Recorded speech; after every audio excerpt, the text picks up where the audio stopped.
तो ड्रामा की स्टार्टिंग में हम हमारी फीमेल लीड जिया को देखते हैं, जो कि जियांग ग्रुप कंपनी की सीईओ है और अभी वो अब्रॉड से वापस आई होती है शादी करने के लिए। तभी यहाँ से प्रपोज करने के लिए उसके भाई के तीनों फ्रेंड आए होते हैं और वो लोग काफी पैसे उसे ऑफर करते हुए शादी के लिए प्रपोज कर रहे होते हैं। तभी इतने में जिया का जो भाई हान होता है उन लोगों को मना कर देता है कि मेरी सिस्टर तुम लोगों को नहीं चुनने वाली है। तभी जिया भी कहती है कि हाँ तुमने सीखा, क्योंकि तुम्हारा brother in law already decide हो चुका है। और दूसरी तरफ हम हमारे मेल लीड फ्रैंक को देखते हैं, जिसको अभी उसके ग्रैंडपा बता रहे होते हैं कि उसकी शादी फिक्स हो चुकी है और उसे शादी करके उन्हें जल्दी से ग्रेट ग्रैंडसन देना चाहिए। फ्रैंक अपनी शादी का सुनकर शॉक हो रहा होता है और वो मना कर देता है कि ग्रैंडपा मैं शादी नहीं करूंगा। तो फिर इसकी ग्रैंडपा इसे धमकी देने लग जाते हैं कि अगर तुम शादी नहीं करोगे तो फिर मैं अभी इसी वक्त अपने आप को मार लूंगा। तो फ्रैंक तुरंत ही मान जाता है कि ठीक है ग्रैंडपा, मैं शादी के लिए रेडी हूँ, तो बताओ आपने मेरे लिए किस लड़की को चुना है। तो फिर उसकी ग्रैंडपा बताते हैं कि वो जियांग फैमिली की डॉटर है। फ्रैंक शॉक होकर कहता है कि आपने हान की सिस्टर को मेरे लिए चुना है, वो तो मुझसे 5 साल बड़ी है ना। तो ग्रैंडपा कहते हैं कि इससे कोई फर्क नहीं पड़ता है, तो आज ही रात तुम अपने इन लॉ के साथ डिनर करने चलोगे, टाइम पर पहुंच जाना, ऐसा बोल के ग्रैंडपा चले जाते हैं। और फिर रात में हम देखते हैं कि फ्रैंक और जिया अपनी अपनी फैमिली के साथ यहाँ होटल पहुंच रहे होते हैं डिनर के लिए। और फ्रैंक तो जिया को देखकर बहुत ही शर्मा रहा होता है और तभी जिया का भाई हान आकर फ्रैंक से पूछ रहा होता है कि वैसे तू यहाँ पर क्या कर रहा है। फिर ये पूरी फैमिली यहाँ साथ में आके बैठते हैं और हान पूछ लगता है कि मॉम डैड हम लोग तो सिस्टर की इन लॉज की फैमिली से मिलने वाले थे ना, तो आखिर हम लोग फ्रैंक की फैमिली के साथ यहाँ पर क्या कर रहे हैं। तो फिर मॉम डैड से बताते हैं कि फ्रैंक अब से तुम्हारा ब्रदर इन लॉ बनने वाला है। तो फिर ये सुनकर हान शॉक हो जाता है और फ्रैंक को चिल्लाने लगता है कि तूने मेरी सिस्टर पे हाथ डाला है। तो मॉम डैड कहने लगते हैं कि ये शादी हमने डिसाइड करी है और तुम कैसे मना कर सकते हो। तो फिर हान कहता है कि ठीक है मुझे कोई प्रॉब्लम नहीं है और वो फ्रैंक को अपने साथ बाहर बात करने के लिए लेकर जाता है। तो जिया भी उनके पीछे जाती है और यहाँ पर हान फ्रैंक को कह देता है कि तुम मेरी सिस्टर से शादी नहीं कर सकते। तो फ्रैंक पूछता है कि आखिर क्यों। तो हान कहता है कि ऑफ कोर्स इसलिए क्योंकि तुम मेरी सिस्टर के लायक नहीं हो। ये सुनकर फ्रैंक शॉक होता है कि आखिर मैं कैसे लायक नहीं हूँ, इतना हैंडसम भी हूँ और साथ ही इतने रिच फैमिली का यंग मास्टर हूँ। फिर इतने में यहाँ पर जिया जाती है और वो फ्रैंक से कहती है कि मुझे नहीं पता था कि तुम मुझसे शादी करने के लिए इतना खुश हो। तो फिर वो फिर से शर्माते हुए यहाँ से भाग जाता है और जिया उसे देखकर स्माइल कर रही होती है। फिर ये पूरी फैमिली डिनर के बाद होटल से बाहर आ जाते हैं और जिया और फ्रैंक की शादी के लिए बहुत ही खुश होते हैं। और फिर फ्रैंक के ग्रैंडपा से कह देते हैं कि वो जिया को उसके घर छोड़ने जाए। तभी इतने में हान भी कहने लगता है कि मैं भी साथ जाऊंगा। तो जिया मना कर देती है कि नहीं, तुम्हें साथ जाने की जरूरत नहीं है, तुम पेरेंट्स के साथ जाओ। तो हान जिया को साइड में ले जाकर पूछता है कि सिस्टर आखिर तुम इससे शादी करने के लिए क्यों हाँ बोल रही हो। तो जिया फिर फ्रैंक की तारीफ करती है कि आखिर उसमें क्या कमी है, कितना हैंडसम है और इतना अमीर भी है, तो मेरे लिए परफेक्ट रहेगा।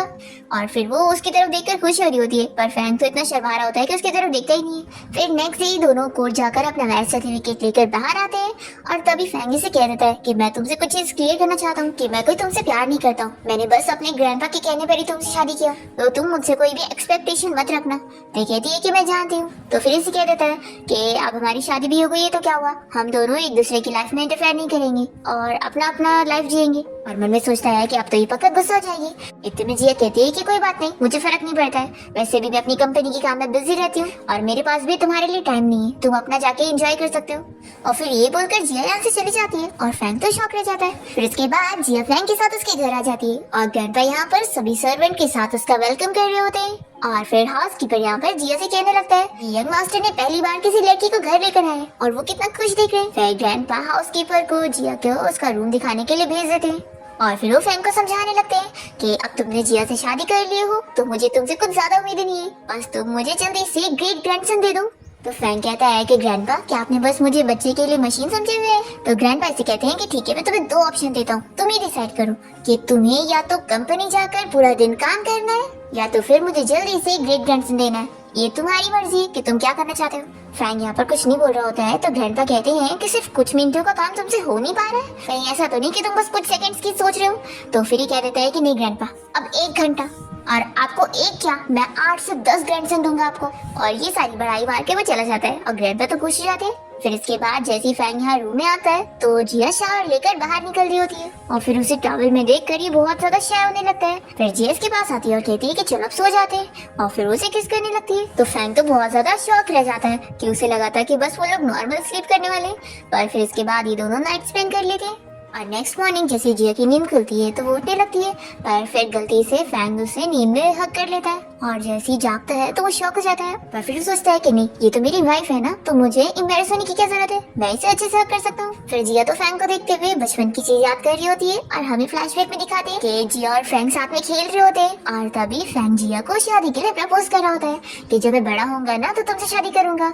तो फिर वो कहती है कि ठीक है, अपना प्रॉमिस पूरा करना। जिया ये याद करके सोच रही होती है कि वो अब कितना बड़ा हो गया है। फिर इसके बाद दोनों ही साथ में ग्रैंडपा के साथ ब्रेकफास्ट करने के लिए बैठते हैं और ग्रैंडपा इन लोगों को देखकर सोच रहे होते हैं कि ये दोनों इतनी जल्दी सुबह कैसे उठकर आ गए, लगता है इन लोगों ने नाइट स्पेंड नहीं करे, बस ऐसे नॉर्मल सो कर है। और फिर ग्रैंडपा फैंग को गुस्से में देख रहे होते हैं तो वो सोचता है कि अभी ग्रैंडपा को क्या हो गया है, इनके कहने पर मैंने शादी भी कर लिया और वेडिंग नाइट भी बना लिया, तो भी ये मान नहीं रहे, इनकी तो डिमांड ही बढ़ती जा रही है। सच में और लोगों को बनाना भी कितना ज्यादा मुश्किल होता है। फिर ग्रैंडपा यहाँ पर फैंग से कहने लगते हैं कि तुम अब से जिया की कंपनी में जाकर उसका असिस्टेंट बनने का काम करो ताकि तुम दोनों का रिलेशनशिप डेवलप हो सके। तो फैंग कहता है कि ग्रैंडपा, मैं एक रिच यंग मास्टर होकर इसका असिस्टेंट बनने जाऊंगा, नहीं बिल्कुल नहीं। तभी जिया कहती है कि ग्रैंडपा, फैंग को जो करना है करने दो, बस ये मेरी सारी बात सुनेगा तो मुझे कोई प्रॉब्लम नहीं होगी। तो फिर ग्रैंडपा भी फैंग से कह देते हैं कि तुमने सुना ना, बस जिया की जो भी सारी बातें हैं उसको अच्छे से सुनना। तो फैंग तो बहुत ही गुस्सा होने लग जाता है कि मेरे घर में मेरी कोई इज्जत ही नहीं रही है। फिर इसके बाद फैंग अपने फ्रेंड से मिलने के लिए क्लब में गया होता है और तभी हान इसे कहने लगता है कि तुम यहाँ पर क्या कर रहे हो, तुम्हें तो घर पे होना चाहिए ना मेरी सिस्टर के साथ, और अब मैं तुम्हारा एल्डर बन चुका हूँ तो तुम्हें मुझे रिस्पेक्ट देनी पड़ेगी। तभी सभी फ्रेंड्स कहने लगते हैं कि वैसे ये तुम्हारा एल्डर कैसे बन गया। तो फिर फैंग बताता है कि अब मैं इसका ब्रदर इन लॉ बन चुका हूँ। तो ये लोग शॉक होते हैं और कहते हैं कि ऐसा कैसे हो सकता है। तो हान इन लोग को कहता है कि हाँ, ये सही बोल रहा है, अब से ये मेरा ब्रदर इन लॉ बन चुका है। तो फिर बाकी फ्रेंड गुस्सा होने लगते हैं कि आखिर तू इसे अपना ब्रदर इन लॉ बना रहा था और हमें नहीं। तो फैंग अपनी तारीफ करते हुए कहता है कि मैं हूँ ही इतना हैंडसम कि मैं उसे पसंद आ गया।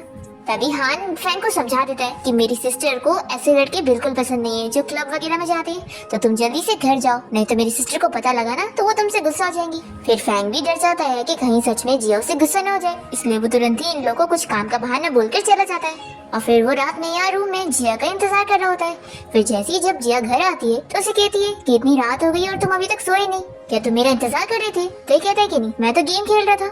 तो जिया कहती है कि ठीक है, अब से मैं तुम्हें ज्यादा इंतजार नहीं कराऊंगी और रोज जल्दी घर आ जाया करूंगी।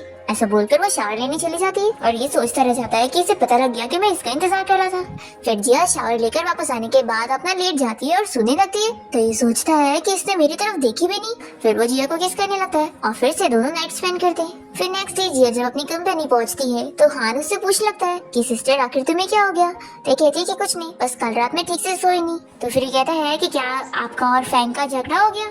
तो फिर ये कहती है कि नहीं, झगड़ा तो नहीं हुआ। तभी हान सोचता है कि सिस्टर के ऊपर कोई निशान नहीं दिख रहे, तो लगता है फैंग ने अभी तक मेरी सिस्टर को हाथ नहीं लगाया। आखिर वो ऐसे कैसे कर सकता है, मेरी सिस्टर इतनी ब्यूटीफुल है और इतनी आउटस्टैंडिंग है। फिर हान को इस बात पर बहुत गुस्सा आती है और ये जाकर फैंग को पंच लगा देता है कि आखिर तो मेरी सिस्टर के साथ ऐसे कैसे कर सकता है। तो फैंग सोचता है कि मैंने क्या किया, कल रात तो हमने बस वो कपल वाली चीजें करी थी, लेकिन हाँ मैं बहुत ही स्ट्रॉन्ग था। तो लगता है जिया ने इसे इस बारे में बता दी क्या।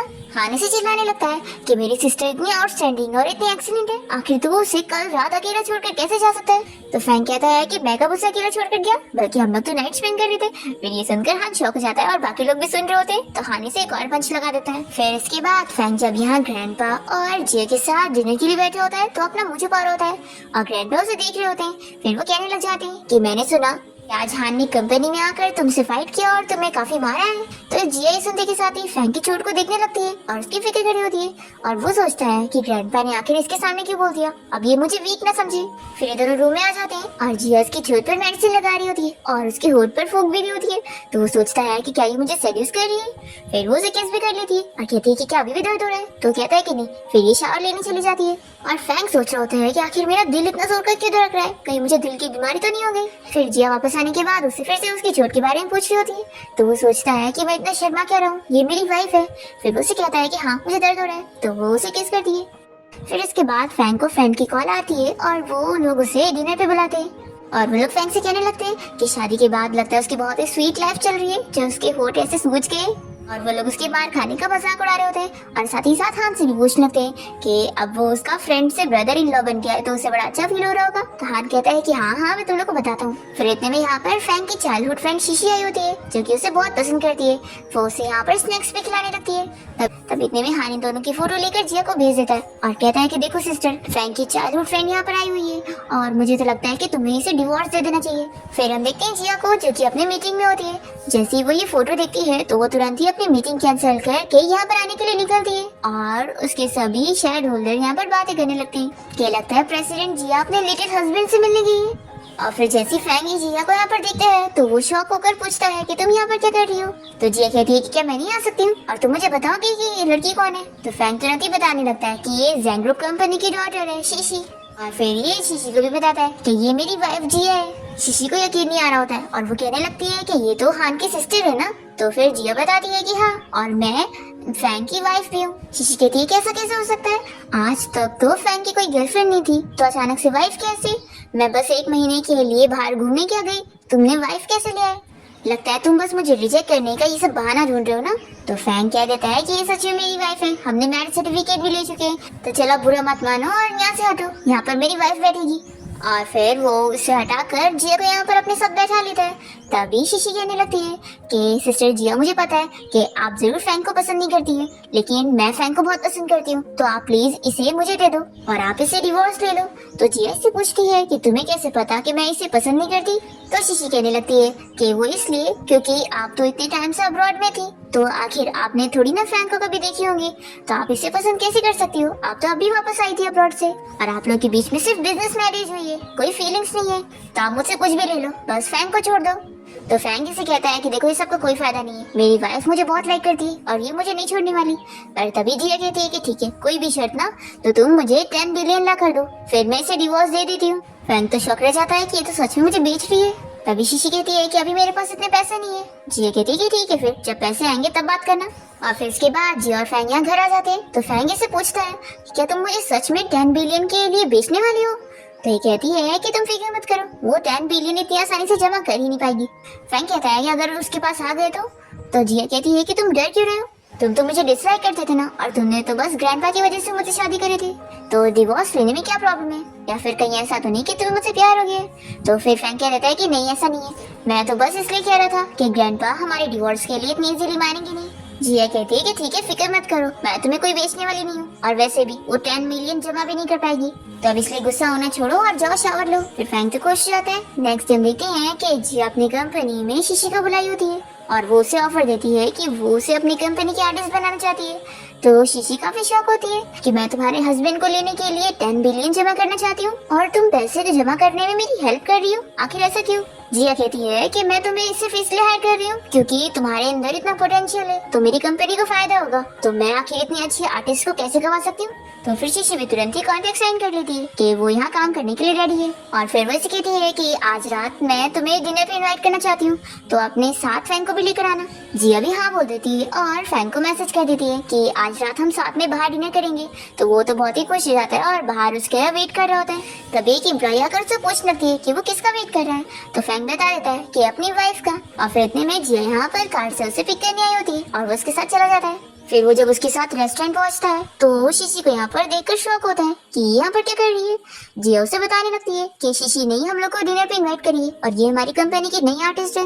तो फ्रैंक सोचता है कि ये सच में मुझे बेचना चाहती है। फिर लोग बैठते हैं और शीशी फ्रैंक को बताने लगती है कि देखो मैंने सब तुम्हारी पसंद की डिश ऑर्डर करी हूँ। तो वो कहता है कि नहीं, मुझे इसमें से कुछ भी पसंद नहीं है। और वो जिया से पूछ लगता है कि हम क्या खाना ऑर्डर करें। शीशी कहती है कि क्या तुम्हें ये सब नहीं पसंद है, मुझे लगा था कि तुम्हें ये पसंद होगा इसलिए मैंने ऑर्डर करी थी, अगली बार मैं तुम्हारी पसंद की चीजें ऑर्डर करूंगी। फिर फ्रैंक तो वॉशरूम का बहाना लेकर चला जाता है और जिया सोचती होती है कि ये लड़की इसे कितना लाइक करती है। शीशी जिया से पूछने लगती है कि क्या तुमने फ्रैंक को मेरे बारे में कुछ बोली हो जब वो मुझे इस तरीके से ट्रीट कर रहा था, आज तक उसने ऐसा नहीं किया। तो जिया इसे कहती है कि ब्यूटीफुल लड़कियों को रोना नहीं चाहिए, इसलिए रोना बंद करो। तो फिर शीशी कहने लगती है कि क्या फायदा ब्यूटीफुल होने का, फ्रैंक तो मुझे पसंद ही नहीं करता। तो जिया इसे बताती है कि वो मुझे भी तो नहीं पसंद करता है ना। तो फिर शीशी कुछ नहीं कहती और यहाँ से चली जाती है। तभी यहाँ पर फ्रैंक आकर जिया से उसके बारे में पूछता है कि वो कहाँ पे चली गई है। तो फिर जिया को कहती है कि वो भी तुम्हारी तरह बहुत ही शाय है। फिर दोनों जब घर आते हैं तो जिया फ्रैंक की तारीफ करती है कि तुम बहुत ही अच्छी मैन हो और इसे किस करके वो अपना शावर लेने चली जाती है। तो ये सोचता है कि आखिर मैंने क्या ऐसा अच्छा किया। फिर वो तुरंत ही शीशी को कॉल करके ऐसे पूछता है कि जिया और उसके बीच में क्या बातें हुई, कि उस जिया उसकी तारीफ कर रही थी फिर वो कहती है कि मैंने तो ऐसा कुछ भी नहीं बोली हूँ। फिर जिया जब बाहर आती है तो वो सब पूछ लगता है कि वो उसकी तारीफ क्यों कर रही थी। जिया कहती है कि मैंने सही तो बोली थी कि तुम एक अच्छे मैन हो, क्योंकि अगर तुम किसी को लाइक नहीं करते हो तो उसे साफ रिजेक्ट कर देना चाहिए, और तुमने अच्छा काम किया है इसलिए मैं तुम्हें रिवॉर्ड भी देने वाली हूँ। फिर नेक्स्ट मॉर्निंग हम देखते हैं कि फैंग जब अपने रूम से बाहर आता है तो वो यहाँ शीशी को ग्रैंडपा से बातें करते हुए देखकर पूछता है कि तुम यहाँ पर क्या कर रही हो। ग्रैंडपा शीशी को समझाने लगते हैं कि तुम और फैंग एक दूसरे के लिए बिल्कुल भी सुटेबल नहीं हो और तुम्हें एक अच्छा मैन मिल जाएगा। तो फिर भी शीशी कहने लगती है कि नहीं, मुझे सिर्फ फैंग पसंद है और मुझे यही चाहिए, और वो रो रही होती है। तो इतने में यहाँ पर जिया आकर उसके आंसू पोंछती है कि ऐसे रो मत। तो फिर शीशी को भी शौक लग रहा होता है कि हम दोनों लव राइवल है और ये मुझसे इतना अच्छे से बात क्यों कर रही है। जिया इसे समझाती है कि जो तुमसे प्यार नहीं करता है उसके लिए रोकर कोई फायदा नहीं है, वो ये आंसू डिजर्व ही नहीं करता। तो फैंग कहता है कि तुम मेरी वाइफ होकर अपने लव राइवल की साइड हो रही हो, और वो गुस्सा होकर यहाँ से क्लब चला जाता है। और फिर वो यहाँ पर 4 लड़कियों को हायर करता है और उनसे कहता है कि मुझे तुम लोग से कुछ क्वेश्चन करना है और जो सही जवाब देगा उससे पैसे मिलेंगे। और फिर उन लोग से इस बारे में पूछ रहा होता है कि मेरा एक फ्रेंड है, उसकी और उसकी वाइफ की बिजनेस मैरिज हुई है, लेकिन एक और लड़की है जो मेरे फ्रेंड को बहुत लाइक करती है, तो बताओ कि मेरी वाइफ इस वजह से जेलस होगी या फिर उसे कोई फर्क नहीं पड़ रहा होगा। तो बारी बारी सभी लड़कियां जवाब दे रही होती है कि जरूर बिजनेस मैरिज की वजह से उस लड़की को भी उसके लिए कोई फीलिंग नहीं होगी।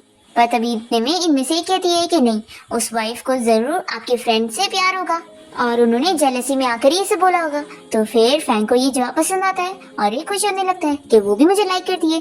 फिर ये इस लड़की को अपना फ्रेंड बना लेता है कि मैं तुमसे और क्वेश्चन करूंगा तो तुम मुझे जवाब देना और मैं तुम्हें पैसे दूंगा। फिर फैंग जब यहाँ रूम में आता है तो देखता है कि जिया मेकअप कर रही होती है। तभी वो उसके पास आकर उसे सॉरी कहने लग जाती है कि मुझे लगा था कि तुम शीशी को बुली कर रहे हो, इसलिए मैंने तुम्हें गलत समझी, तो इसके लिए सॉरी। और फिर दोनों यहाँ पर किस करने लगते हैं। नेक्स्ट डे फैंग अपने ग्रैंडपा से बात कर रहा होता है जो कि उसे कहते हैं कि तुम क्लब वगैरह में जाना छोड़ दो, अब तुम्हारी शादी हो चुकी है, तो ऐसे क्लब में जाओगे तो तुम्हारे बारे में गलत रूमर फैलेगी। फिर फैंग को जिया की कॉल आती है और वो इसे बताती है कि तुम बाहर आओ, मैं तुम्हें पिक करने आई हूँ। फिर जैसे ये बाहर आता है तो कार देखकर शॉक हो जाता है। जिया उसे बताती है कि ये कार तुम्हें अच्छी लगी, ये मेरी तरफ से तुम्हारे लिए गिफ्ट है। तो बहुत ही खुश होने लगता है कि ये उसकी फेवरेट कार है। जिया कहती है कि चलो अब घर चलते हैं। फिर दोनों ही साथ में चले जाते हैं और कंपनी के एम्प्लॉयज इन लोग को देखकर बातें करने लगते हैं कि मिस्टर फैंग की वाइफ तो कितनी ज्यादा ऑसम है जो उन्होंने उसे गिफ्ट में 100 मिलियन की कार दी है। फिर जिया घर आने के बाद फैंग से इस बारे में पूछने लगती है कि मैंने तुम्हारे बारे में सुनी कि तुम कल रात क्लब में 4 लड़कियों के साथ नाइट स्टैंड मना रहे थे। तो फैंग मना करता है कि मैं तो बस उनसे एडवाइस ले रहा था और कुछ भी नहीं, और वैसे तुम ये बताओ कि तुमने आज मुझे गिफ्ट क्यों दिया। जिया कहती है कि तुम गुस्सा हो गए थे ना, तो तुम्हें खुश करने के लिए, तो क्या तुम्हें मेरा गिफ्ट पसंद आया। फैंग कहता है कि बहुत पसंद है। तो जिया कहती है कि फिर तो तुम्हें उसके लिए थैंक्स करना चाहिए। फिर दोनों किस कर रहे होते हैं, पर जिया को तभी उसके असिस्टेंट की कॉल आती है जो उसे बताती है कि उसकी कंपनी का आर्टिस्ट बहुत बीमार हो गया है और अभी हॉस्पिटल में एडमिट है, तो उसे देखने जाना पड़ेगा। तो जिया तुरंत ही फैंग को इस बारे में बताकर कह देती है कि मैं हॉस्पिटल जा रही हूँ। तो ये सोच ही पड़ जाता है कि क्या मेरा लेवल एक आर्टिस्ट से भी नीचे का है। फिर इसके बाद वो हाउसकीपर को बातें करते हुए सुनता है जो कि जिया के लिए हॉस्पिटल में खाना ले जाने के लिए जा रहे होते हैं। तो फैंग कह देता है कि तुम लोग रहने दो, मैं खुद चला जाऊंगा। फिर वो यहाँ हॉस्पिटल पहुंच जाता है और इस एक्टर को देखकर जेलस होता है कि ना ये मेरे जितना हैंडसम है और ना इसके पास मेरे जितने पैसे हैं, तो भी ये मेरी वाइफ के सपने देख रहा है। तो फिर ये उसे भी जेलस करवाने के लिए जिया के साथ मिलकर खाना खाने लगता है और उसे टच करके दिखा रहा होता है। और फिर वो घर जाने का बोलकर जिया को ले जाने लगता है और उसे बताता है कि वो तुम्हें पसंद करता है ना। जिया कहती है कि तुम्हें भी पता लग गया। तो फिर ये कहता है कि तुम उससे ना रिजाइन करवा दो। जिया कहती है कि बिल्कुल भी नहीं, मैंने उसे कितनी मुश्किलों से अपनी कंपनी में हायर करी, लेकिन ये बताओ कि तुम उसे क्यों नहीं करवा रहे हो। तो फिर ये कहता है कि नहीं, कुछ भी नहीं। और फिर ये वापस क्लब में आने के बाद उसी लड़की से एडवाइस ले रहा होता है कि मेरी जो फ्रेंड की वाइफ है उसका भी अब कोई लव राइवल आ गया है, तो तुम बताओ मेरे फ्रेंड को क्या करना चाहिए। तो फिर ये इसे आइडिया देती है कि उसे अपनी वाइफ को अपना लव दिखाने के लिए उसे गिफ्ट में रिंग देना चाहिए ताकि उन दोनों की शादी के बारे में सभी को पता लगे। फैंग को ये आइडिया बहुत पसंद आता है और वो घर आने के बाद जिया को वेडिंग रिंग देता है। तो वो उससे पूछती है कि ये रिंग किस लिए। ये कहता है कि हमारी ऑफ कोर्स शादी हो चुकी है, तो रिंग तो बनती थी, और मन में सोचता है कि मैं अपनी वाइफ को कहीं और जाने नहीं दूंगा। जिया को रिंग पसंद आती है और वो फैंग के हाथ से रिंग पहन लेती है और उसे तुरंत ही किस करने लग जाती है। तभी यहाँ घर पे ग्रैंडपा आ जाते हैं और इन दोनों को किस करते हुए देखकर शर्माने लगते हैं। तभी ग्रैंडपा की आवाज सुनकर दोनों ही जल्दी से रुक जाते हैं और ग्रैंडपा से कहते हैं कि ग्रैंडपा आप आवाज करे भी नहीं आ गए। फिर हाउसकीपर फैंग की तारीफ करने लगता है कि यंग मास्टर ने पहली बार किसी लड़की को कोई गिफ्ट दी है। नेक्स्ट सीन में जिया अपने ऑफिस में होती है और तभी शीशी इसके पास उसकी और उस एक्टर की फोटो लाकर दिखाने लगती है कि तुम्हारे बारे में देखो क्या न्यूज फैल रही है, तुम्हारी और फैन की तो शादी हो गई है ना, तो क्या तुम उसे चीट कर रही हो? तो ये कहती है कि बिल्कुल भी नहीं और इस ये न्यूज को मैं अभी क्लियर कर दूंगी। तभी जिया के हाथ में रिंग देखकर शीशी उससे पूछती है, तो फिर जिया भी बता देती है कि ये मेरे हस्बैंड ने मुझे गिफ्ट किया है। तो शीशी को शौक लग रहा होता है कि ये बहुत महंगी रिंग है, फैन ने अपनी फेवरेट कार तक नहीं खरीदा लेकिन तुम्हारे लिए इतनी महंगी रिंग खरीद लिया, कहीं ऐसा तो नहीं कि वो तुम्हें लाइक करने लग गया? और फिर ये गुस्सा कर चली जाती है। तो फिर जिया भी यहाँ पर सोच रही होती है कि क्या फैन मुझे लाइक करने लग गया? फिर ये उसे तुरंत ही मैसेज करके कह देती है कि आज रात हम बाहर साथ में डिनर करेंगे। तो फैन जिया का मैसेज देखकर खुश हो जाता है और तभी इतने में से उसी एक्टर की भी मैसेज आती है जो उसे बाहर मिलने के लिए बुलाता है। फैन इसे कह देता है कि जो भी बात करनी है जल्दी करो, मुझे अपनी वाइफ के साथ डिनर पे भी जाना है। तो ये एक्टर सियाने से कहने लगता है कि मैं जिया को बहुत लाइक करता हूँ और मुझे पता है कि तुम दोनों के बीच में तो सिर्फ बिजनेस मैरिज हुई ना और तुम दोनों एक दूसरे को पसंद भी नहीं करते होंगे, तो तुम उसे मुझे दे दो। फैंग से चिल्लाता है कि मैं उसे बहुत पसंद करता हूँ। तो ये एक्टर भी कह देता है कि अगर ऐसी बात है तो क्या तुमने उससे अपना लव कन्फेस किया, उसे कभी कोई फ्लावर दिया? नहीं दिया ना, क्योंकि तुम उसे पसंद करते ही नहीं और ना तुम जिया को डिजर्व करते हो। तो फिर फैंग को गुस्सा आ जाती है और वो इसे पंच मारने लगता है और फिर इसे समझा देता है कि वो मेरी वाइफ है इसलिए उसके पीछे पड़ना छोड़ दो। फिर इतने में इसे जिया की कॉल आ जाती है तो फिर ये उसे बताने लगता है कि मैं बस आ ही रहा हूँ। और फिर कॉल रखने के बाद ये इसे दिखाता है कि देखा मेरी वाइफ मेरा इंतजार कर रही है, वो मुझसे बहुत प्यार करती है। फिर इसके बाद फैंग यहाँ जिया के लिए फ्लावर्स लेकर पहुँचता है और दोनों साथ में डिनर करने के बाद घर आ जाते हैं। पर फिर जिया को कंपनी से कॉल आती है और उसे पता लग जाता है कि उसके आर्टिस्ट को फैंग ने मार करके गया है और उसके आर्टिस्ट के मुंह पे पूरे निशान बन चुके। फिर जिया ये सुनने के बाद फैंग से पूछती है कि क्या तुमने सॉन्गचेन को मारा है? तो फैंग कहता है कि हाँ, उसने कुछ ऐसा बोला था जो मुझे पसंद नहीं आया इसलिए। तो जिया बताती है कि वो आर्टिस्ट मेरी कंपनी के लिए बहुत इंपॉर्टेंट है इसलिए कल तुम्हें मेरे साथ चल के उसे हॉस्पिटल में मिलना होगा। तो फिर ये कहता है कि ठीक है, तुम्हारी वजह से मैं मान रहा हूँ। फिर नेक्स्ट डे हम देखते हैं कि फैंग यहाँ उस सॉन्गचेन के पास आकर उसे कहने लगता है कि कल कॉफी शॉप में तो कैमरा था लेकिन यहाँ पर कोई कैमरा नहीं है, यहाँ पर मैं तुम्हें मारूंगा भी ना तो किसी को पता नहीं चलेगा। तो फिर सॉन्गचेन कहने लगता है कि मुझे कुछ करना मत, नहीं तो मैं सबको बता दूंगा। फिर जिया को आता हुआ देखकर फैंग जल्दी से खुद मार खाने की एक्टिंग करने लगता है और कहता है कि वाइफ तुम बिल्कुल सही टाइम पर आई हो, अगर तुम अभी ना आती ना तो ये मुझे कितना मारने वाला था, मैं बच गया। तो फिर जिया सॉन्गचेन को चिल्ला देती है कि मेरे हस्बैंड को दोबारा बुली करने की कोशिश मत करना, नहीं तो अच्छा नहीं होगा। और फिर ये अपनी असिस्टेंट को कॉल करके कह देती है कि सॉन्गचेन के एजेंट को कांटेक्ट करके कह दो कि जब उसकी चोट वगैरह ठीक हो जाएगी तो मैं उसे रिप्लेस कर रही हूँ, अब उसे कंपनी में काम करने की जरूरत नहीं है। फिर जिया फैंग को यहाँ से लेके जाने लगती है और फैंग इसे चिढ़ाकर जा रहा होता है और वो बहुत ही खुश होने लगता है। तो जिया कहती है कि तुम इतना ज्यादा खुश हो गए? फैंग कहता है कि बुरे लोग को उसकी पनिशमेंट मिली तो खुश तो होंगे ही। तो जिया कहती है कि तुम कितने चालाक हो ना। तो कहता है कि चालाक कैसे? जिया कहती है कि वो ऐसे कि तुम झूठी मार खाने की एक्टिंग करते हुए मेरे सामने झूठ कह रहे थे कि उसने तुम्हें मारा, तो बताओ ये चालाकी नहीं है तो क्या है? और तुम बहुत ही ज्यादा स्वीट भी हो। फिर इसके बाद जब ये घर आता है तो इसे पता लगता है हाउसकीपर से कि जिया को कुछ जरूरी कंपनी में काम था तो वो वापस चली गई। फिर ये जिया के बारे में सोच कर खुश हो रहा होता है पर तभी ये देखता है कि जिया की और सॉन्गचेन की वो हॉस्पिटल वाली फोटो के ऊपर सभी लोग यहाँ कमेंट कर रहे हैं कि दोनों कितने अच्छे मैच है। फिर ये बहुत ही जेलस हो जाता है और तुरंत ही अपने हाउसकीपर से कहता है कि तुम मेरी और जिया की शादी के बारे में लीक कर दो। फिर इसके बाद जिया घर आ जाती है और वो देखती है कि फैंग अपना मोबाइल में लगा हुआ है। वो तो यहाँ उसी न्यूज को देखकर खुश हो रहा होता है कि अब उसकी शादी के बारे में न्यूज लीक हो गई है और सब लोग बातें कर रहे हैं कि वो और जिया एक दूसरे के परफेक्ट मैच है। तो ये पढ़कर ये खुश हो रहा होता है और जिया सोचती है कि क्या अब ये किसी के प्यार में पड़ गया है। फिर जिया देखने लगती है तो फैंग जल्दी से अपना फोन छिपा लेता है।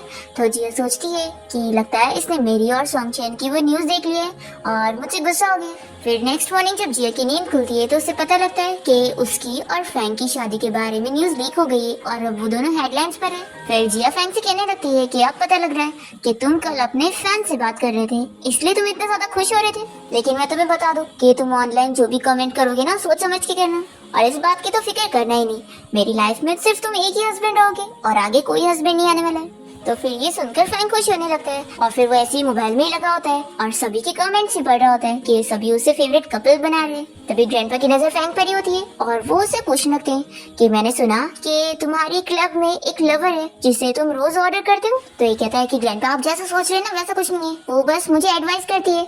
तो ग्रैंडपा कहते हैं कि मुझे समझ नहीं आ रहा है कि तुम क्या बोल रहे हो, तो और मैंने जो काम दिया वो तो तुमसे हो नहीं रहा है और ये सब चीजें कर रहे हो। तो ये कहता है कि ग्रैंडपा आखिर कौन सा काम? तो ग्रैंडपा कहने लगते हैं कि बस एक ग्रेट डांसर ही तो मांगा था, वो ही तुम नहीं दे पा रहे हो।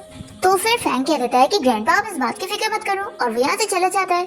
फिर ऑफिस के बाद जिया यहाँ पर फैंग को कंपनी से पिक करने गई होती है, तभी वो उसके लिए फ्लावर भी लेकर आई होती है, तो बहुत ही खुश हो रहा होता है। इतने में यहाँ पर हान आया होता है जिया से मिलने के लिए और वो फैंग को जिया को अपने साथ ले जाते हुए देखकर फैंग को पिंच करने लगता है। तो फैंग जल्दी से इस बारे में जिया को बता देता है कि देखो तुम्हारा भाई मुझे पिंच कर रहा है। तो फिर हान को भी गुस्सा आती है और फिर यहाँ पर सभी फ्रेंड्स जिया से कहने लगते हैं कि सिस्टर जिया क्यों ना आज आप हमारे साथ ड्रिंक करने चलो। तो फिर वो मान जाती है और इन लोगों के साथ आ जाती है। तो फिर फैंग से बताने लगता है कि वाइफ ये सारे मुझे ड्रिंक करवा के ड्रंक करवाना चाहते हैं। जिया कहती है कि फिक्र मत करो, तुम ड्रंक हो गए ना तो मैं तुम्हारा ख्याल रखने वाली हूँ। तो बहुत ही खुश होने लगते हैं। फिर इतने में यहाँ पर किसी मिस्टर चैन का सुन रहा होता है और वो जिया को बताने लगता है कि मिस्टर चैन ने उसे कल क्लास रियूनियन पार्टी में याद से आने के लिए बोला है।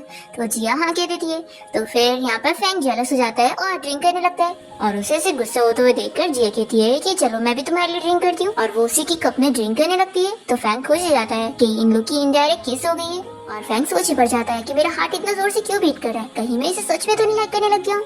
फिर उसके बाद दोनों ही घर आ जाते हैं और फैंग यहाँ पे अपने ग्रैंडपा और हाउसकीपर को जिया का दिया हुआ फ्लावर दिखा रहा होता है। फिर वो जिया से कहता है कि तुमने बोली थी ना कि मैं ड्रंक हो जाऊंगा तो तुम मेरी केयर करोगी। तो कहती है कि मैंने ड्रंक होने पर बोली थी। तो कहता है कि मैं सच में ड्रंक हो चुका हूँ। तो फिर जिया उसे किस करने लग जाती है और फिर फैंग जिया से बात कर लेता है कि वो भी कल उसके साथ क्लास रियूनियन पार्टी में जाना चाहता है।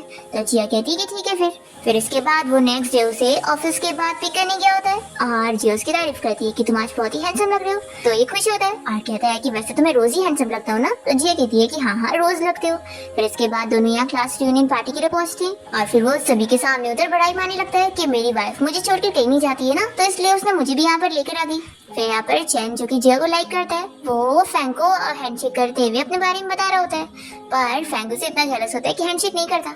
फिर चैन और फैंग मिलकर दोनों ही जिया को खाना सर्व करने लगते हैं और फैंग इसे कह देता है कि मेरी वाइफ सिर्फ मेरा दिया हुआ खाना खाती है। तो चैन कहने लगता है कि जो तुमने उसे दिए हो ना वो उसे खाना पसंद नहीं है, पर जिया फैंग ने जो दिया होता है उसे अच्छे से खाने लगती है और कहती है कि अब मुझे पसंद है। फिर दोनों ही लड़के वॉशरूम जाने का बहाना करके बाहर आ जाते हैं और चैन फैंग को समझाने लगता है कि तुम जानते नहीं हो कि मेरी और जिया के बीच में क्या चल रहा है। फैंग कहता है कि जो भी चल रहा होगा अब वो मेरी वाइफ है, इसलिए अच्छा ही होगा कि तुम मेरी वाइफ से दूर रहो। और फिर फैंग देख लेता है कि जिया यहाँ पर देख रही है इसी कोई। फिर वो सोचता है कि कहीं उसे ऐसा तो नहीं लगेगा कि मैं इसे बुली कर रहा हूँ। फिर वो जिया से पूछता है कि तुम यहाँ पर क्या कर रही हो। तो कहती है कि मैं सोच रही थी हम लोग घर चलते हैं। और फिर वो चैन को बता देती है कि तुम सभी क्लासमेट को भी कह देना कि मैं और मेरा हस्बैंड घर जा रहे हैं। फिर चैन चला जाता है और फैंग जिया को बताने लगता है कि मैंने सच में उसे बुली नहीं किया। तो ये कहती है कि मुझे पूरा बिलीव है, मेरा हस्बैंड तो इतना अच्छा है तो वो किसी को कैसे बुली कर सकता है। फैंग कहता है कि तुम अभी मेरे पे हंस तो नहीं रही थी। जिया कहती है कि बिल्कुल भी नहीं, और लगता है तुम चैन से बहुत ही जेलस हो क्योंकि वो मुझे 5 साल से चेस जो कर रहा था। तो फैंग इसके लिए मना करने लग जाता है और मन में सोचता है कि मैं सच में जेलस हो रहा हूँ क्या। फिर दोनों घर आ जाते हैं। तभी जिया की तारीफ करने लगती है कि तुम कितने अच्छे हो, तुमने मेरे लिए क्लब में जाना छोड़ दिया। तो ये कहता है कि ऐसा नहीं है, मैं तो ग्रैंडपा की वजह से नहीं जा रहा हूँ क्योंकि मैं उन्हें परेशान नहीं करना चाहता। ये कहती है कि अच्छा। फैंग सोचता है कि मैं सिर्फ तुम्हारी वजह से सारी चीजें छोड़ रहा हूँ और मुझे पता है कि तुम्हें भी इस बात का अंदाजा लग गया होगा। जिया सोच रही होती है कि मैं तुम्हारी थॉट्स जानती तो हूँ, लेकिन मैं चाहती हूँ कि तुम मुंह से बोलो क्योंकि प्यार को मुंह से बोला जाता है। तो मैं तब तक का इंतजार करूंगी जब तुम मुझसे खुद से कन्फेस करोगी, ऐसा वो बस मन में सोच रही होती है। फिर नेक्स्ट मॉर्निंग जब दोनों ही ग्रैंडपा के साथ ब्रेकफास्ट करने बैठते हैं तभी ग्रैंडपा फिर से यहाँ फैंग को चिल्लाने लगते हैं। तो जिया कहती है कि ग्रैंडपा आप इसे चिल्लाओ मत, ये देखो कितना अच्छा है, इसने आपकी वजह से क्लब में भी जाना बंद कर दिया। तो ग्रैंडपा कहते हैं कि मेरी वजह से। जिया कहती है कि हाँ कल रात ही इसने मुझे बताया। फिर कार से जाते हुए ग्रैंडपा फैंग से कहने लगते हैं कि आखिर हमारी फैमिली में तुम जैसा लड़का आया कैसे, तुमने मेरे ऊपर इल्जाम डाल दिया और जिया को कहा कि तुम मेरी वजह से नाइट क्लब में जाना बंद कर रहे हो। तो फिर ये कहता है कि हाँ ग्रैंडपा आप इतने ओल्ड हो चुके हो तो मैं चाहता नहीं कि आप मेरी फिक्र करें। तो ग्रैंडपा कहते हैं कि अगर तुम हमेशा ऐसी अपनी फीलिंग्स को छुपाओगे ना तो छुपाते रह जाओगे। और फिर वो गुस्से में इसे कार से बाहर निकाल देते हैं बीच रास्ते में।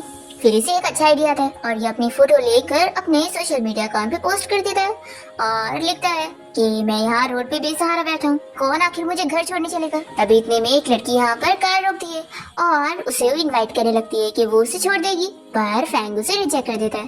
फिर यहाँ पर फैंग का कोई फ्रेंड भी आया होता है और वो कहता है कि चल मैं तेरे को लेके चलता हूँ, पर फैंग उसे भी जाने बोलता है और ये सोचता है कि लगता है जिया मुझे पसंद करती नहीं है और उसने मुझे इग्नोर करी हुई है। तभी इतने में जिया उसे अपना हाथ देने लगती है और कहती है कि चलो मेरे साथ, मैं तुम्हें पिक करने आई हूँ।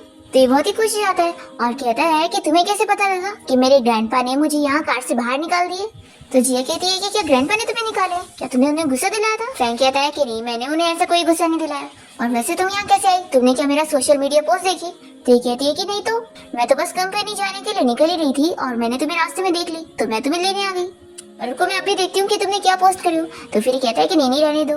फिर जिया पूछती है कि वैसे तुम यहाँ पर वेट कर रहे थे और कोई भी लड़की तुम्हें पिक करने नहीं आई, ऐसा कैसे हो सकता है। तो कहता है कि आई थी लेकिन मैंने उसे रिजेक्ट कर दिया। तो ये सुनने के साथ ही जिया तुरंत ही उसे किस कर लेती है और कहती है कि ये तुम्हारा रिवॉर्ड है लड़की को रिजेक्ट करने के लिए। फ्रैंक कहता है कि फिर तो तुम्हें और रिवॉर्ड देने पड़ेंगे क्योंकि मैंने बहुत सारी को रिजेक्ट किया।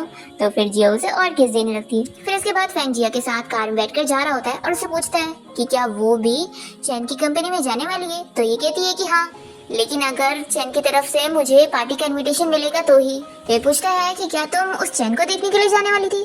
तो कहती है कि बिल्कुल नहीं, तुम्हें देखने के लिए। ऑफ कोर्स ये तुम्हारा फर्स्ट मेन प्रोजेक्ट जो है, मैं तुम्हें सपोर्ट करने के लिए जाना चाहती हूँ। तो फ्रैंक कहता है कि तुम तो बिंदास चल सकती हो क्योंकि मेरी कंपनी तुम्हारी कंपनी है, क्योंकि तुम मेरी वाइफ जो हो तो ऑफ कोर्स मेरा सब तुम्हारा है।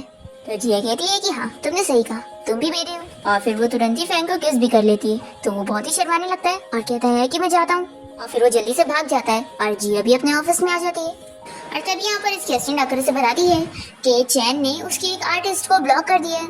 तो फिर ये चैन को कॉल लगाकर उसे बाहर डिनर पे इनवाइट करती है। वो तो पहले यहाँ पे पहुँच के खाना वगैरह मंगवा चुका होता है। जिया यहाँ पर उससे काम के बारे में पूछने लगती है तो वो कहता है कि अभी हम काम के बारे में नहीं बल्कि खाना खाते हैं। अब तभी इतने में हान इन लोग को देख लेता है और इन लोग की फोटो लेकर फ्रैंक को सेंड कर देता है कि तुम्हें मेरी सिस्टर का ख्याल रखना नहीं आता तो क्या हुआ, दूसरों को आता है। फिर यहाँ पर जैसे ये फोटो फ्रैंक दिखता है तो बहुत ही जेलस हो जाता है कि ये मेरी वाइफ को चुराने की कोशिश कर रहा है। और फिर वो तुरंत यहाँ पर पहुंच जाता है और जिया को तुरंत ही उठाकर चैन से कह देता है कि मैं अच्छा इंसान नहीं हूँ, मुझे पसंद नहीं कि मेरी वाइफ को कोई और अपने साथ डिनर पे इनवाइट करे, तो अगली बार ऐसी हरकत मत करना, काम के नाम पर तुम मेरी वाइफ को ऐसे नहीं बुला सकती। ऐसा बोलकर उसे लेके जाने लगता है। और फिर फ्रैंक जिया को घर ले आने के बाद सीधा रूम की तरफ ही जा रहा होता है। तो ग्रैंडपा ये देखकर खुश होने लगते हैं और फिर फ्रैंक इतना जेलस हो रहा होता है कि जिया उसे कह देती है कि अगली बार मैं अगर चैन से मिलने जाऊंगी तो तुम्हें भी साथ लेके जाऊंगी। तो वो खुश हो जाता है और फिर दोनों ही किस करते हैं। नेक्स्ट मॉर्निंग जब फ्रैंक उठता है तो देखता है कि जिया यहाँ नहीं है। वो बाहर जाता है तो उसे बाहर बैठे हुए देखकर उसका फोटो लेने लग जाता है और जिया सोच रही होती है कि वो तब तक का वेट करेगी जब फ्रैंक उसे खुद से अपना लव कन्फेस करे। फिर यहाँ पर फ्रैंक जिद कर रहा होता है कि वो जिया के साथ उसकी कंपनी जाना चाहता है। तो वो मान जाती है और उसे अपनी कंपनी ले आती है और सभी एम्प्लॉयज इन लोग को देखकर बातें कर रहे होते हैं कि जिया का हस्बैंड तो कितना ज्यादा हैंडसम है। फिर जिया यहाँ अपने मीटिंग रूम में चली जाती है और फ्रैंक को कहती है कि तुम्हें जो करना है वो करो। तभी यहाँ पर वो यहाँ फ्लावर देखकर असिस्टेंट से पूछता है कि ये फ्लावर किसने दिया। तो असिस्टेंट बता देती है कि जिया को बहुत सारे लोग चेस करते हैं तो उन्हीं में से किसी ने दिया होगा। तो ये सुनकर ये जेलस हो जाता है और तुरंत ही असिस्टेंट से कहता है कि तुम मुझे अपना कॉन्टेक्ट नंबर दे दो और तुम मुझे जिया के बारे में चीजें रिपोर्ट करते रहना। और फिर वो उसे कुछ पैसे ट्रांसफर भी कर देता है। तो वो उसे थैंक यू कहती है। फ्रैंक कहता है कि अब मैंने तुम्हें पैसे दिए हो ना तो अपना काम अच्छे से करना। तभी इतने में शीशी यहाँ से जाते हुए ये देख लेती है और इससे कहने लगती है कि तुम आखिर ऐसे टाइप के कैसे हो गए जो असिस्टेंट को भी नहीं छोड़ रहे हो। तो ये से पूछता है कि तुम यहाँ पर क्या कर रही हो। तो ये बताती है कि मैं जिया से मिलने जा रही हूँ। तो फ्रैंक से सवाल करने लगता है कि क्या तुम मेरी वाइफ को यहाँ परेशान करने आई हो, देखो जाओ यहाँ से। तो कहती है कि मैं तो नहीं जाऊंगी। और फिर वो जिया के ऑफिस में आकर उसे फ्रैंक के बारे में बताने लगती है कि ये तुम्हारे असिस्टेंट से उसका नंबर ले रहा था और साथ ही में उसे पैसे भी ट्रांसफर कर रहा था। तो फ्रैंक तुरंत ही जिया से कहने लगता है कि इसकी बातों में मत आना, मेरा ऐसा कोई और मतलब नहीं था, मैंने बस तुम्हारी न्यूज उसे पूछने के लिए उसे नंबर मांगा। तो जिया कहती है कि ठीक है। तो शीशी कहती है कि तुम इसकी सारी बात पर बिलीव कर रही हो। तो फ्रैंक इसे पकड़ के बाहर लेके जाता है बात करने और समझाने लगता है कि मेरा और मेरी वाइफ का रिलेशन बहुत ही अच्छा चल रहा है, तो तुम हमारे बीच के रिलेशन को खराब करने की सोचना भी मत। अभी इतने में जिया यहाँ पर आ जाती है और वो शीशी को रोता हुआ देखकर उसे समझाने लगती है कि तुम रो मत। तो फ्रैंक ये देखकर शॉक हो रहा होता है और शीशी मन में सोच रही होती है कि मेरा हार्ट इतना जोर से क्यों वेट कर रहा है। वो जल्दी से यहाँ से भाग जाती है। तो फिर जिया फ्रैंक से कहती है कि तुमने उसे क्या बोल दिया जो वो इतनी अपसेट हो गई और रो रही थी। तो ये कहता है कि मैंने ऐसा कुछ भी नहीं बोला, मैंने बस बोला कि वो तुमसे दूर रहे। तो जिया कहती है कि उसकी तो तुम फिक्र मत करो, मैं सिर्फ तुम्हारी हूँ। तो फिर फ्रैंक खुश हो जाता है और जिया उसे एक बुक देती है और कहती है कि तुम बोर हो रहोगे ना तो इसे पढ़ लो। फिर यहाँ पर फ्रैंक तो बुक पढ़ते हुए सो जाता है। तभी उसे हान का मैसेज आता है और वो उसे दिखा रहा होता है कि वो कैसे उधर पार्टी कर रहे हैं। फिर फ्रैंक जिया से इस बारे में बात करता है कि हान को भी अब शादी कर लेनी चाहिए ना, क्योंकि वो बस बाहर पार्टी करते फिर रहा है। जिया कहती है कि पार्टी तो तुम भी करते हो ना, तो उसमें क्या है।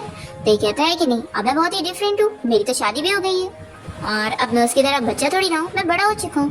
फिर दोनों घर आ जाते हैं और तभी इतने में फैंग को ग्रैंडपा की कॉल आती है और वो उसे स्टडी रूम में आने के लिए बोलते हैं। और ग्रैंडपा फैंग से पूछ लगते हैं कि आखिर उन दोनों की बेबी की कोई भी न्यूज क्यों नहीं आ रही है। वो फैंग से कहने लगते हैं कि कहीं तुम्हारे अंदर कोई कमी तो नहीं है, तुम हॉस्पिटल में जाकर अपना चेकअप करवाओ। पर फैंग नहीं मान रहा होता है और फिर वो जिया के साथ मिलकर यहाँ बाहर आया होता है और इन लोगों ने अपने फ्रेंड्स को भी इनवाइट करे होते हैं। फैंग से बताता है कि वो अपनी क्लब वाली फ्रेंड की हेल्प करने के लिए यहाँ पर आया और तभी यहाँ पर फैंग सोच रहा होता है कि लगता है जिया उस लड़की से जेलस हो रही है जिसे वो अपना फ्रेंड बता रहा है, पर वो लड़की तो यहाँ पर फैंग की हेल्प ही कर रही होती है। और इन दोनों का रिलेशन और क्लोज करने के लिए वो कहती है कि चलो ट्रूथ और डेयर का गेम खेलते हैं। फिर जिया ट्रूथ लेती है और ये लड़की उसे क्वेश्चन करने लगती है कि क्या उसका कोई सीक्रेट क्रश है। तो जिया हाँ बोलती है और बताती है कि जब मैं 22 इयर्स की थी तब मुझे उसे देखने के साथ ही लव एट फर्स्ट साइट हो गया था, लेकिन मैं उस लड़के को वैसे बचपन से भी जानती हूँ। फैंग ये सुनने के बाद तो शॉक रह जाता है कि जिया का पहले से कोई क्रश है। और फिर यहाँ पर ये लोग अलग अलग गेम्स भी खेलते हैं और फैंग इसी बारे में सोच में लगा होता है और फिर अपने आप को समझाता है कि कोई बात नहीं, अगर इसका क्रश हुआ भी तो क्या हुआ, अब ये मेरी वाइफ है।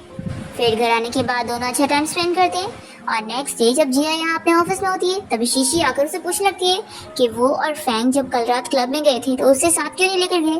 तो जिया कहती है कि तुम छोटी लड़की हो ना इसलिए। तो शीशी कहती है कि नहीं, अगली बार जाना तो मुझे भी साथ लेकर जाना। जिया इसके लिए मान जाती है। तो शीशी पूछती है कि क्या मैं तुम्हें बहुत अच्छी लगती हूँ। जिया हाँ कहती है तो वो शर्माते हुए भाग लेती है। फिर नेक्स्ट डे जिया अपनी कंपनी की तरफ से कोई मीटिंग में गई होती है जहाँ पर चैन भी होता है। मीटिंग के बाद वो उससे कहने लगता है कि चलो मैं तुम्हें घर छोड़ देता हूँ। तो जिया कहती है कि नहीं, इसकी जरूरत नहीं है, मेरा हस्बैंड मुझे पिक करने आने वाला है। फिर इतने में जैसे यहाँ पर फैंग आ जाता है तो जिया उसे बताने लगती है कि मेरा हस्बैंड आ भी गया और फिर वो दोनों साथ में चले जाते हैं। तभी यहाँ पर फैंग जिया से पूछता है कि वैसे वो तुमसे क्या कह रहा था। तो जिया बता देती है कि कुछ नहीं, बस अपना लव कन्फेस कर रहा था और कह रहा था कि मैं तुम्हें डिवोर्स दे दूं क्योंकि तुम मुझसे प्यार ही नहीं करते हो। तो कहता है कैसे कैसे हो सकता है और सोचता है कि क्या मैं कन्फेशन कर रहा हूँ। जिया कहती है कि तुम्ही तो कहा था ना कि तुम बस अपने ग्रैंडपा की वजह से मुझसे शादी कर रहे हो और तुम मुझे कोई लाइक नहीं करती। तो फिर फैंग कहता है कि वो सब तो बस पास्ट में था। जिया पूछती है कि फिर प्रेजेंट में क्या। तो फैंग कहता है कि तुम मेरी वाइफ हो तो आखिर ऐसे कैसे मैं तुमसे प्यार नहीं करूंगा। जिया कहती है कि अच्छा बस मैं तुम्हारी वाइफ हूँ तो सिर्फ इसलिए मुझसे प्यार करता हूँ। ये कहता है कि नहीं ऐसी बात नहीं है और मन में सोचता है कि ये सब जानती है फिर भी मुझे टीज कर रही है। फिर जिया भी सोचती है कि कहीं गुस्सा ना हो जाए तो इसलिए वो कहती है कि ठीक है मैं मजाक कर रही थी। तो फिर फैंग तो तुरंत ही उससे किस कर लेता है। फिर इसके बाद जिया अपने ऑफिस में होती है और उसके असिस्टेंट उसे कोई फ्लावर ला के देती है और फैंग को भी मैसेज करके इस बारे में बता देती है कि मिस्टर चैन ने जिया के लिए रेड फ्लावर्स भेजे हैं। तो फैंग जेलस होकर जिया की ऑफिस से छुट्टी होने के बाद उसके लिए व्हाइट रोज लेकर आया होता है और कहता है कि तुम्हें रेड फ्लावर्स नहीं पसंद ना इसलिए व्हाइट। फिर इसके बाद जिया को यहाँ पर किसी लड़की की कॉल आई होती है और वो उसे बाहर लंच पे इनवाइट करती है और उसे बताती है कि वो चैन को चेस कर रही है, लेकिन चैन उसे पसंद ही नहीं करता और वो जिया को पसंद करता है। लेकिन जिया तो मैरिड है इसलिए अभी भी वो उसे पसंद कर रही है और उसके पीछे पड़ी हुई है।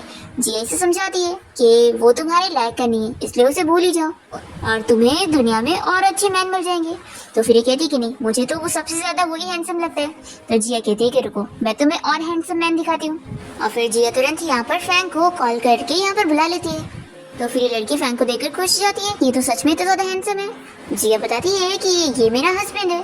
तो फिर ये कहती है कि क्या तुम मुझे इससे इंट्रोड्यूस कराना चाहती थी। जिया कहती है कि नहीं, मैं तुम्हें बताना चाहती थी कि दुनिया में और भी हैंडसम मैन मिल जाएंगे तो उसे भूल जाओ। फिर फैंग इसे कहता है कि मेरे पास तुम्हें ऑप्शन देने के लिए है और वो उसे अपने दोनों फ्रेंड से मिलवा देता है। तो फिर लड़की तो बहुत ही खुश जाती है और फिर जिया और फैंग यहाँ घर आ जाते हैं और फिर जिया अपने रूम में चली जाती है और फैंग अपने ग्रैंडपा को अपनी रिपोर्ट दिखा रहा होता है कि उसके अंदर कोई प्रॉब्लम नहीं है और वो बिल्कुल ठीक है। तो ग्रैंडपा तो खुश जाते हैं और फिर इसके बाद जिया यहाँ पे अपना टेस्ट करती है और फिर फैंग को गुड न्यूज देती है कि वो प्रेग्नेंट हो गई है। फिर वो तो बहुत ज्यादा खुश हो जाता है और फिर नेक्स्ट डे वो दोनों साथ में हॉस्पिटल जाते हैं और घर आने के बाद उस बारे में ग्रैंडपा को भी बता देते हैं। तो फिर ग्रैंडपा तो और ज्यादा हैप्पी हो जाते हैं और कहते हैं कि अब वो जिया के पेरेंट्स से बात करके दोनों की वेडिंग सेरेमनी रखेंगे। और फिर यहाँ पूरी फैमिली साथ में मिलते हैं और जिया और फैंग की वेडिंग डेट रख लेते हैं। और फिर इसके बाद जिया यहाँ पर अपना वेडिंग इनविटेशन शीशी को दे रही होती है और उसे अपनी ब्राइडमेड बनाने के लिए पूछ रही होती है। तो फिर शीशी बहुत ही खुशी खुशी हाँ बोल देती है। फिर जिया अपने ऑफिस में होती है और वो फैंग को कॉल लगा रही होती है। इतने में यहाँ पर चैन आ जाता है और जिया को लगता है कि फैंग आया हुआ है तो उससे कहने लगती है कि क्या हुआ, तुम मुझे मिस कर रहे थे। फिर वो देखती है कि यहाँ पर चैन है। वो कहता है कि हाँ मिस तो कर रहा था। जिया उसे साफ साफ मना करती है कि मैं तुम्हें लाइक नहीं करती हूँ इसलिए मेरा पीछे छोड़ दो। फिर इतने में यहाँ पर फैंग आकर चैन को पंच मारने लगता है और उसे जिया से दूर रहने के लिए बोल रहा होता है। और फिर ये लोग इसे कंपनी से भी बाहर निकलवा देते हैं और जिया कह देती है कि उसे स्ट्रिक्टली इस कंपनी में आने ना दिया जाए। फिर इसके बाद जिया फैंग को इस बारे में बताती है कि अब उन लोग की शादी की डेट फिक्स हो गई है, तो पूरे 7 दिनों के लिए वो लोग एक दूसरे से दूर रहेंगे और जिया अपनी मॉम के घर पे रहने वाली है। तो फिर फैंग कहने लगता है कि हम इतने दिन दूर कैसे रहने वाले। फिर इसके बाद जिया जब अपने मॉम के घर पर होती है तो फैंग यहाँ पर चुपके से उसे मिलने आ जाता है। तभी जिया की मॉम उसे आवाज देने लगती है और उसे डोर खोलने के लिए बोल रही होती है, तो दोनों को ये डिस्टर्ब हो जाता है और जिया जल्दी से फैंग को यहाँ पर छिपा देती है और अपनी मॉम से बताती है कि मैं सो गई थी, मॉम आपको कुछ काम है। तो फैंग सोचता है कि हम लोग लीगल कपल है, लेकिन हम लोग को सीक्रेट अफेयर जैसे छुपना पड़ रहा है। जिया की मॉम से पूछने लगती है कि तुम्हारी और फैंग की जल्दी शादी होने वाली है, तो क्या तुमने पहले उसे इस बारे में बताई कि तुम किसी को लाइक करती हो। तो जिया अपनी मॉम से कहती है कि मैं उसे वेडिंग वाले दिन बता दूंगी। फिर उसकी मॉम चली जाती है और फैंग यहाँ से पूछने लगता है कि उसका सीक्रेट क्रश कौन है। जिया फिर से उसे कहती है कि वो वेडिंग वाले दिन ही उसे बताएगी। तो फिर ये अपसेट हो जाता है कि उसकी वाइफ ही उसके लिए फर्स्ट है, लेकिन उसके लिए ऐसा नहीं है। और फिर फैंग लेट होने का बहाना करके यहाँ से चला जाता है और जिया सोचती है कि मेरे फर्स्ट लव तो तुम ही हो। और वहाँ वो सोच रहा होता है कि हमारी शादी होने वाली है और वो किसी और मैन के बारे में सोच रही है। फिर नेक्स्ट डे वो जिया से मिलने के लिए उसकी कंपनी के बाहर ही पहुंच रहा होता है। तभी वो देखता है कि वो सॉन्गचन से बात कर रही है और यहाँ वो उसे प्रपोज कर रहा है। तो ये जल्दी से बीच में आ जाता है और जिया उसके सामने ही सॉन्गचन को रिजेक्ट करती है और उसे बताती है कि वो उसे पसंद नहीं करती। फिर वो यहाँ से चला जाता है और फिर फैंग सोचता है कि यानी ये उसका सीक्रेट क्रश नहीं है, तो फिर कौन है। वो उसे पूछने लगता है। जिया कहती है कि वैसे तो मैं तुम्हें वेडिंग वाले दिन बताने वाली थी, लेकिन तुम सच में इतना जानना चाहते हो तो मैं बता देती हूँ। फिर वो उसे एक जगह पे लेकर जाती है और पूछती है कि क्या तुम्हें याद है 5 साल पहले मैं यहाँ पर आई हुई थी और मैं फोटोज ले रही थी और तभी तुमने मुझे गिरने से बचाया था। तो फिर फैंग भी इस बारे में याद करने लगता है और वो कहता है कि यानी हम 5 साल पहले मिले थे और तुम्हें मुझसे लव एट फर्स्ट साइट हुआ था। फिर वो बहुत ही खुश होने लगता है। तभी जिया उसे बताती है कि वैसे हम दोनों एक दूसरे को बचपन से जानते और तुम ही ने मुझसे प्रॉमिस किया था कि तुम मुझसे शादी करोगे। तो फिर फैंग तो और भी ज्यादा खुश हो जाता है कि जिया का फर्स्ट लव कोई और नहीं बल्कि वही है। और फिर इसके बाद जिया और फैंग की वेडिंग सेरेमनी वाला दिन आ जाता है और फैंग तो यहाँ पर जिया के लिए रो रहा होता है और उसे अपनी मॉम का ब्रेसलेट भी पहनाता है। फिर हम देखते हैं कि वेडिंग के बाद कुछ महीने बीत जाते हैं और जिया और फैंग की लाइफ बहुत ही अच्छी चल रही होती है और इन दोनों ने शीशी और सॉन्गचन की डेट फिक्स कर दी होते हैं और वो दोनों अपनी फर्स्ट डेट के लिए गए होते हैं और इसके साथ ही इस ड्रामा की हैप्पी एंडिंग हो जाती है।